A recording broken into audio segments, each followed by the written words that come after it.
नमस्कार दिदी मित्रांनो, मी आज शिंदे साथ करतो आपल्या मराठी चॅनल माहिती सातारामध्ये. आज आपण या व्हिडिओ बघणार आहोत की महाडीबीटी पोर्टलमध्ये ज्या विद्यार्थ्यांना EBC स्कॉलरशिप किंवा इतरसाठी तुम्ही अप्लाय केलं होतं, तर त्यांचे ज्या विद्यार्थ्यांनी ओपन कॅटेगरीमध्ये विद्यार्थ्यांनी हॉस्टेलसाठी अप्लाय केलं होतं, म्हणजे डॉक्टर पंजाबराव देशमुख निरावती गृह योजना यासाठी अप्लाय केलं होतं, तर त्या विद्यार्थ्यांचे पैसे अकाउंटला जमा झालेत, पण ते कोणत्या अकाउंटला जमा झालेत हे माहीत नाही, किंवा तुमची जी आधारला कोणती बँक लिंक आहे ती बँक तुम्हाला माहीत नाही की माझे 2-3 अकाउंट आहेत किंवा माझं कोणतं अकाउंट आधारला लिंक आहे हे मला माहीत नाही. तर ते आपण तो शोधायचं, तर ते आपण बघणार आहोत. त्याआधी तुम्ही चॅनल नवीन असाल तर चॅनल सबस्क्राईब करू विसरू नका, म्हणजे अशी नवीन आणि अपडेट तुमच्याला पोहोचता येईल. तर महत्त्वाची गोष्ट म्हणजे विद्यार्थ्यांना माहीत नाही की माझी आधारला बँक कोणती लिंक आहे. आधारला बँक लिंक असण्याचे 2 कारण महत्त्वाचे असे आहेत की तुमची जे DBT डायरेक्ट ट्रान्सफर बेनिफिट्स, म्हणजे तुमची जी आधारला बँक लिंक असेल तर त्याच बँकेच्या अकाउंट नंबरवर तुमचे पैसे जमा होतात.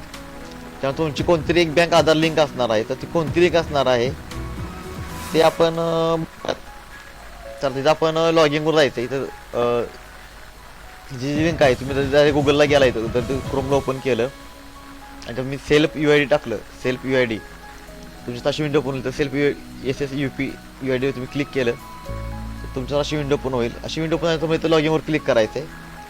तुम्ही लॉग इनला क्लिक केल्यानंतर तुम्हाला इथं आधार कार्ड नंबर टाकायचा, कॅप्चा फिलअप करायचा आहे आणि लॉग इन करायचं आहे. तर आता आपण लॉग इन करून बघूयात. तुम्ही इथं तुमचा आधार कार्ड नंबर जो आहे तुमचा, तुम्ही इथं आधार कार्ड नंबर टाकून घेऊ शकताय.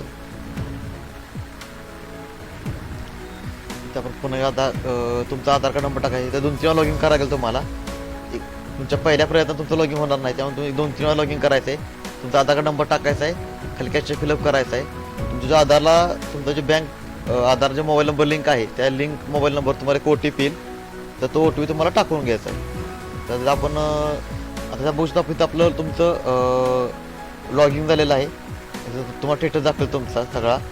तर आपण इथं बघायची, तर लॉग इन झाल्यानंतर तुम्हाला काय करायचे, बँक सेंडिंग स्टेटस तुम्हाला याच्यावर क्लिक करायचं आहे. आता तिथं बघू शकता की इथं मला दाखवतं की माझ्या आधारला जी बँक लिंक आहे ती बँक ऑफ बडोदा लिंक दाखवते. याचा अर्थ की आधारला जी माझी लिंक आहे ती बँक ऑफ बडोदा लिंक आहे. त्या बँकेचं माझे जे आधारचे पैसे आहेत ते मला ते जमा होणार. म्हणजे तुमचा जो हॉस्टेलचा फंड आहे किंवा तुमचे जे तुम्हाला EBC स्कॉलरशिप जो तुमचा फंड तुमच्या वैयक्तिक अकाउंट जो येणार आहे तो तुमचा फंड जो आहे तो तुम्हाला आधारला जी बँक लिंक आहे त्या बँकेच्या मध्ये येणार आहे. तर तुम्हाला इथं दिसेल की तुमची बँक कोणती लिंक आहे. तर सर्वांना महत्त्वाची गोष्ट म्हणजे सर्वांनी आपलं स्टेटस चेक करायचं आणि तुमची जी कोणती बँक लिंक आहे त्या बँकेचा स्टेटमेंट तुम्ही चेक करायचे. तुम्हाला समजून जाईल की तुमचे त्या बँकेत पैसे जमा झालेले आहेत. जर तुम्हाला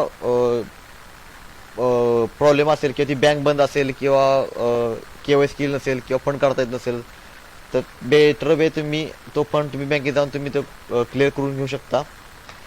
नसेल तर तुम्ही best way IPB Indian post payment बँकेमध्ये अकाउंट खोला. तुमचा 48 अकाउंट तुमचं लिंक होईल आणि त्या अकाउंट तुमचे नेक्स्ट हप्ते असतील किंवा नेक्स्ट तुमचा फंड असेल तो तुमच्या त्या अकाउंट जमा होईल.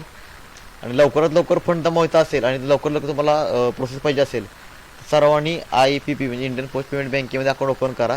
म्हणजे तुम्हाला फंड यायला किंवा ज्या ह्या गोष्टी आहेत आधार बँक लिंक प्रॉब्लेम समथिंग असतील तर ते तुमचे सॉल्व्ह होतील आणि लवकरात लवकर तुमच्या पोस्टाच्या बँकेमध्ये डिजिटलमध्ये तुम्हाला त्या तुमचे पैसे जमा होऊन जातील.